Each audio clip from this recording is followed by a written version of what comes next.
ഇന്ന് നമുക്ക് marine അക്വേറിയത്തിൽ cleanup ക്രൂവിൻ്റെ role എന്താണെന്ന് നമുക്ക് നോക്കാം. മറൈൻ അക്വേറിയത്തിൽ ഒഴിച്ചുകൂടാൻ പറ്റാത്ത ഒന്നാണ് ക്ലീനിങ് ക്രൂ. മറൈൻ അക്വേറിയം വൃത്തിയാക്കി സൂക്ഷിക്കാൻ നമുക്ക് സഹായിക്കുന്ന ചില ചെറു ഹീറോസുകളാണ് ക്ലീനിങ് ക്രൂ. അപ്പോൾ ഇവയിൽ ഏതെല്ലാമാണ് നമുക്ക് നോക്കാം. Turbo snail, Nassarius snail, cleaner shrimp, hermit crab, sand sifting starfish, sea urchin, sea cucumber, goby fish എന്നിവയെല്ലാം നമുക്ക് ക്ലീനിങ് ക്രൂവിൽ നമുക്ക് മുൻനിരയിൽ തന്നെ കാണാൻ പറ്റും. അപ്പോൾ ഇവ നമ്മുടെ അക്വേറിയത്തിൽ ആൽഗകളെയും പാരസൈറ്റുകളെയും നാച്ചുറലായിട്ട് ഇവ ക്ലീനാക്കി നമ്മുടെ അക്വേറിയത്തിൽ ഒരു നാച്ചുറൽ എൻവയോൺമെൻറ്റ് സിസ്റ്റം നമ്മുടെ അക്വേറിയത്തിലേക്ക് കൊണ്ടുവരുന്നു.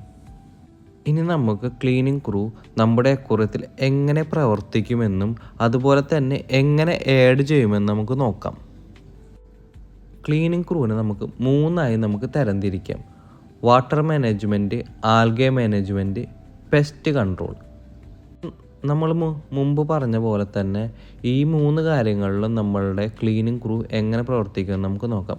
അപ്പോൾ ഓരോന്ന് നമ്മൾ ഡീറ്റെയിൽ ആയിട്ട് നമ്മൾ നോക്കുമ്പോൾ നിങ്ങൾക്ക് മനസ്സിലാവും ഓരോ ക്ലീനിങ് ക്രൂ എങ്ങനെ പ്രവർത്തിക്കുമെന്ന് നമുക്ക് മനസ്സിലാക്കാൻ സാധിക്കും. അപ്പോൾ നമുക്ക് അക്വേറിയത്തിലെ ഒരു ക്ലീനിങ് ക്രൂവിനെ നമ്മൾ എപ്പോഴാണ് ആഡ് ചെയ്യേണ്ടത് നമുക്ക് നോക്കാം. നമ്മുടെ അക്വേറിയം സ്റ്റാർട്ട് ചെയ്തിട്ട് 2-3 മന്തിനുള്ളിലാണ് നമ്മൾ ക്ലീനിങ് ക്രൂവിനെ നമ്മുടെ അക്വേറിയത്തിലേക്ക് ഇൻട്രൊഡ്യൂസ് ചെയ്യേണ്ടത്. കാരണം എന്താ വെച്ച് കഴിഞ്ഞാൽ നമ്മുടെ അക്വേറിയത്തിലേക്ക് ഫിഷ് ഫുഡ്, ആ ചെറിയ ചെറിയ മൈക്രോ ആൽജകളൊക്കെ ആ ഒരു ടൈമിലാണ് ഗ്രോത്ത് ചെയ്യാൻ നമ്മൾ ആരംഭിക്കുക. അപ്പോൾ അവ നമുക്ക് ആഡ് ചെയ്യുന്ന സമയത്ത് ഇവയ്ക്ക് ആവശ്യമായ ഭക്ഷണം വളരെയധികം അത്യാവശ്യമാണ്. ഇല്ലെങ്കിൽ ഇവ മരിച്ചു പോകാൻ വളരെയധികം ചാൻസ് ഉണ്ട്. ഇനി നമുക്ക് ടർബോ സ്നെയിലിനെ കുറിച്ച് നമുക്ക് നോക്കാം. മറൈൻ അക്വേറിയത്തിലേക്ക് വളരെ പ്രയോജനമുള്ള ഒരു ക്ലീനിങ് ക്രൂ അംഗമാണ് ടർബോ സ്നെയിൽ. ഇവ നമ്മുടെ അക്വേറിയത്തിൽ വളരെയധികം ആൽഗെ ക്ലീനിങ് ചെയ്യും. ഇവ വളരെയധികം ഫേമസ് ആണ് നമ്മുടെ മറൈൻ അക്വേറിയങ്ങളിലെല്ലാം തന്നെ. അപ്പോൾ ഇവയെ സാധാരണയായി കണ്ടുവരുന്നത് വെച്ച് കഴിഞ്ഞാൽ പാറകളിൽ, ലൈവ് റോക്കുകളിൽ, സബ്സ്ട്രേറ്റുകളിലൊക്കെയാണ് ഇവ സാധാരണയായിട്ട് ഇവ കണ്ടുവരുന്നത്.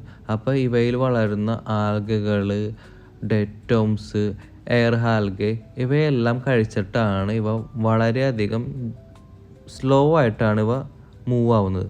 പക്ഷേ ഇവയുടെ കണ്ടിന്യൂസ് ആയിട്ട് ഇവ സർഫേസ് ഇങ്ങനെ ക്ലീൻ ചെയ്തുകൊണ്ടിരിക്കും. വളരെയധികം എഫിഷ്യൻസി ആയിട്ടുള്ള ഒരു ക്ലീനിങ് ക്രൂ അംഗമാണ് marine അക്വേറിയത്തിൽ turbo snail.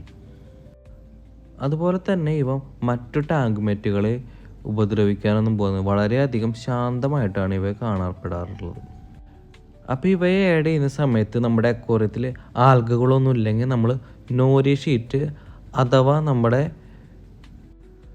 Dry seaweed അതിനൊക്കെ നമുക്ക് കൊടുക്കാവുന്നതാണ്. ഇനി നമുക്ക് ടർബോ സ്നെയിലിനെ കുറിച്ച് നമുക്ക് നോക്കാം. ടർബോ സ്നെയിൽ എന്ന് പറഞ്ഞാൽ വളരെയധികം പ്രയോജനമുള്ള ഒരു ക്ലീനിങ് ക്രൂ അംഗമാണ്.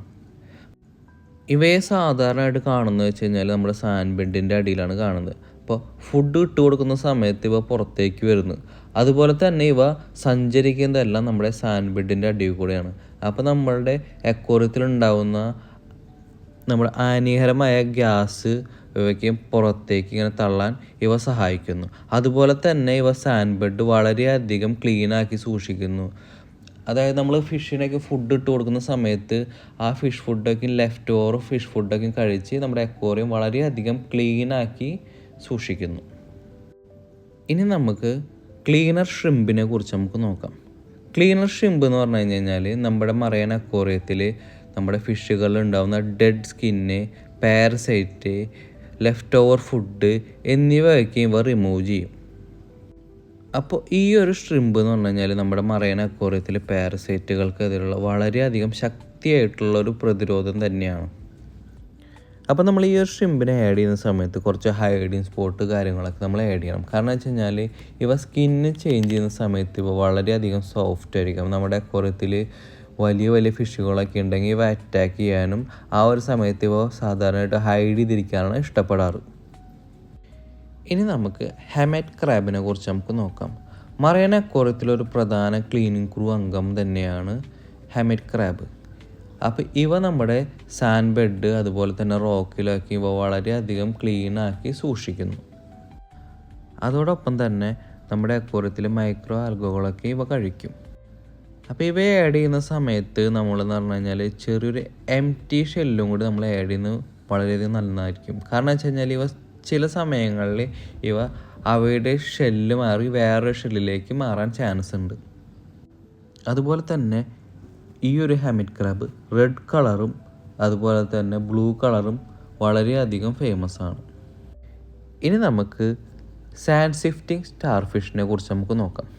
മറൈൻ അക്വേറിയത്തിലൊരു അത്ഭുത ഫിഷ് തന്നെയാണ് സ്റ്റാർ ഫിഷ്.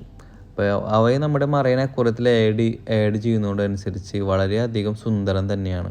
അപ്പോൾ ഈ ഒരു ഫിഷ് എന്ന് പറഞ്ഞു കഴിഞ്ഞാൽ നമ്മുടെ മറൈൻ അക്വേറിയത്തിൽ സാൻഡിൻ്റെ ബെഡിൻ്റെ അടിയിലാണ് കാണുന്നത്. അപ്പോൾ നമ്മുടെ സാൻഡിനെ ഇവ ഫിൽട്ടർ ചെയ്ത് ഒരു ഓർഗാനിക്കായിട്ടുള്ളൊരു എൻവയോൺമെൻറ്റ് സിസ്റ്റം ഈ ഒരു സ്റ്റാർ ഫിഷ് ഉണ്ടാക്കുന്നു. അതുപോലെ തന്നെ നമ്മുടെ അക്വേറിയത്തിലേക്ക് വീഴുന്ന ഫിഷ് ഫുഡിനെയും ചെറിയ ചെറിയ മൈക്രോ ആൽഗകളെല്ലാം ഈ സ്റ്റാർ ഫിഷ് കഴിക്കും. അപ്പോൾ ഈ ഒരു ടൈപ്പ് സ്റ്റാർ ഫിഷിനെ ആഡ് ചെയ്യുമ്പോൾ നമ്മുടെ സാൻഡ് ബെഡ് ഒരു 2-3 ഇഞ്ചെങ്കിലും വേണം. എന്നാലാണ് ഇവയ്ക്ക് കറക്റ്റായിട്ട് സിഫ്റ്റിങ്ങൊക്കെ ചെയ്യാൻ പറ്റുള്ളൂ. അതുപോലെ തന്നെ വളരെ ഇമ്പോർട്ടൻ്റ് ആണ് നമ്മുടെ വെള്ളത്തിൻ്റെ പാരാമീറ്റർ എല്ലാം. ഇവയുടെ പാരാമീറ്റർ കറക്റ്റ് അല്ലെങ്കിൽ ഇവയുടെ കാലെല്ലാം ദ്രവിച്ചു പോകാൻ ചാൻസ് ഉണ്ട്. പക്ഷെ നമ്മുടെ അക്വേറിയത്തിൽ വെള്ളത്തിൽ പിന്നെ പാരാമീറ്ററൊക്കെ നല്ലപോലെ മെയിൻറ്റെയിൻ ചെയ്യുകയാണെന്ന് വെച്ചെങ്കിൽ അവ കറക്റ്റായിട്ട് വീണ്ടും ഇങ്ങനെ വരും. ഇനി നമുക്ക് സീ ആർച്ചിനെ കുറിച്ച് നമുക്ക് നോക്കാം. സീ ആർച്ച് എന്ന് പറഞ്ഞു കഴിഞ്ഞാൽ അതിൻ്റെ ഒരു രൂപം കൊണ്ട് തന്നെയാണ്, ഒരു ആർച്ച് രൂപത്തിലുള്ളത് കൊണ്ട് തന്നെയാണ് ഈ ഒരു പേര് വരാൻ തന്നെ കാരണം. ഇവ സാധാരണയായിട്ട് എന്ന് പറഞ്ഞു കഴിഞ്ഞാൽ നമ്മുടെ മറൈൻ അക്വേറിയത്തിൽ ഗ്ലാസിൻ്റെ മുകളിലും അതുപോലെ തന്നെ റോക്കിൻ്റെ മുകളിലാണ് ഇവ സാധാരണയായിട്ട് കണ്ടുവരുന്നത്. ഇവ രാത്രിയിലാണ് ഇവ വളരെയധികം ആക്റ്റീവായിട്ട് കണ്ടിട്ടുള്ളത്. അപ്പോൾ ഇവ വളരെ നല്ലൊരു ആൽഗ ഫൈറ്ററാണ്. പക്ഷേ ഇവ ആഡ് ചെയ്യുമ്പോൾ നമ്മുടെ മധ്യമായിട്ടൊരു ടാങ്കിനുള്ള വലിപ്പം വേണം. കാരണം എന്ന് വെച്ച് കഴിഞ്ഞാൽ ഇവ വളരെയധികം മുള്ളുള്ളത് കാരണം ഇവ ഫിഷിനെയൊക്കെ തട്ടി ചില ടൈമിൽ ഇവ അപകടകാരിയാവാറുണ്ട്. ഇനി നമുക്ക് പെപ്പർമെൻറ്റ് ഷ്രിമ്പ് എന്നാണ് നമുക്ക് നോക്കാം. മറൈൻ അക്വേറിയത്തിൽ ഒരു അനിമോണിനെ കിൽ ചെയ്യാൻ വേണ്ടി യൂസ് ചെയ്യുന്നതാണ് നമ്മൾ പെപ്പർമെൻറ്റ് ഷ്രിമ്പ്. നമ്മുടെ മറൈൻ അക്വേറിയത്തിൽ നമ്മുടെ സോവ ചില ലൈവ് റോക്കിൻ്റെ മുകളിലേക്കും കാണുന്ന ഒരു പ്രത്യേക തരം അനിമോണിയാണ് അപ്റ്റേഷ്യ.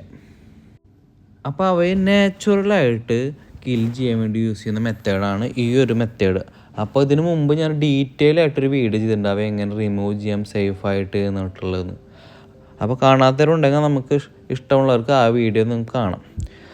ഇനി നമുക്ക് ഈ ഒരു ഷ്രിമ്പ് എന്ന് പറഞ്ഞാൽ ആഡ് ചെയ്യുന്ന സമയത്ത് ആവശ്യത്തിനുള്ള അപ്റ്റേഷൻ നമ്മുടെ അക്വേറിയത്തിൽ ഇല്ലെങ്കിൽ ഇവ ഡെഡായി പോകാൻ ചാൻസ് ഉണ്ട്. അപ്പോൾ നമ്മൾ ഇവയ്ക്ക് സെപ്പറേറ്റ് ആയിട്ട് ഫീഡ് കൊടുക്കേണ്ടതായിട്ടുണ്ട്. അപ്പോൾ ഇവ നല്ലൊരു അപ്റ്റേഷ്യ ഫൈറ്ററാണ് ഇവ. ഇനി നമുക്ക് ഗോബി ഫിഷിനെ കുറിച്ച് നമുക്ക് നോക്കാം.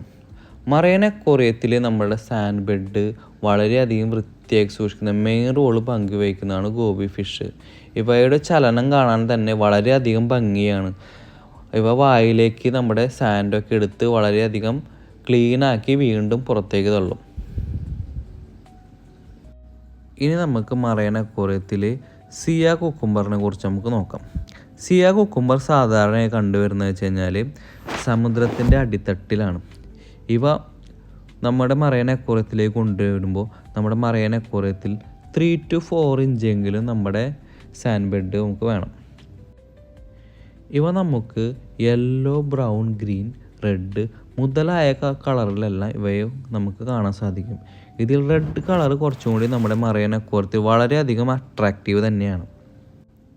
ഇവ നമുക്കെന്ന് പറഞ്ഞു കഴിഞ്ഞാൽ നമ്മുടെ മറൈൻ അക്വേറിയത്തിൽ സാൻഡൊക്കെ ഉള്ളിലേക്ക് എടുത്ത് ക്ലീനാക്കി പുറത്തേക്ക് തള്ളുന്നതാണ് ഇവ ചെയ്യുന്നത്. അപ്പോൾ ഇവയ്ക്ക് സാധാരണയായിട്ട് നമ്മുടെ മറൈൻ സാൻഡിൻ്റെ ഉള്ളിൽ ഇങ്ങനെ ഹൈഡ് ചെയ്തിരിക്കാനാണ് ഇവയ്ക്ക് ഏറ്റവും വളരെയധികം ഇഷ്ടം. ഇനി നമുക്ക് ഏരോ ക്രാബിനെ കുറിച്ച് നമുക്ക് നോക്കിയാലോ.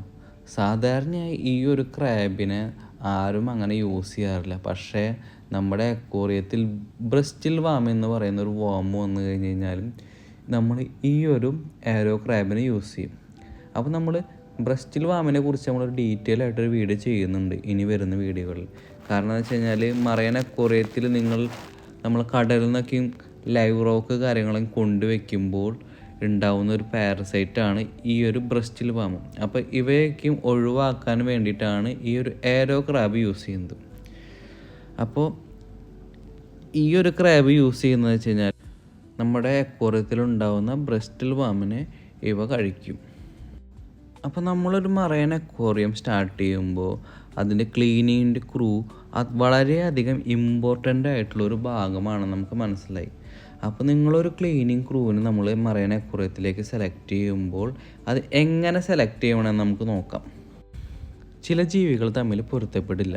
അപ്പോൾ നമ്മൾ ചൂസ് ചെയ്യുമ്പോൾ കെയർഫുള്ളായിട്ട് വേണം ചൂസ് ചെയ്യാൻ. ഇനി ഒരു 2 ഫീറ്റ് മറൈൻ ടാങ്കിൽ നമുക്കൊരു ക്ലീനിങ് ക്രൂ മെമ്പറെ എത്ര നമുക്ക് ആഡ് ചെയ്യാം നമുക്ക് നോക്കാം. അപ്പോൾ നമുക്ക് 2 ടർബോ സ്നെയിലും 2 നസാരിയ സ്നെയിലും 1 ക്ലീനർ ഷ്രിമ്പും അതുപോലെ തന്നെ 2 ഹാമിറ്റ് ക്രാബിനെ നമുക്ക് ആഡ് ചെയ്യാം. അപ്പോൾ ഒരു കാര്യം പ്രത്യേകിച്ച് നമ്മൾ ഓർക്കണം. അപ്പോൾ 100% ഇവ നമ്മുടെ അക്വേറിയത്തിൽ വൃത്തിയാക്കി തരില്ല.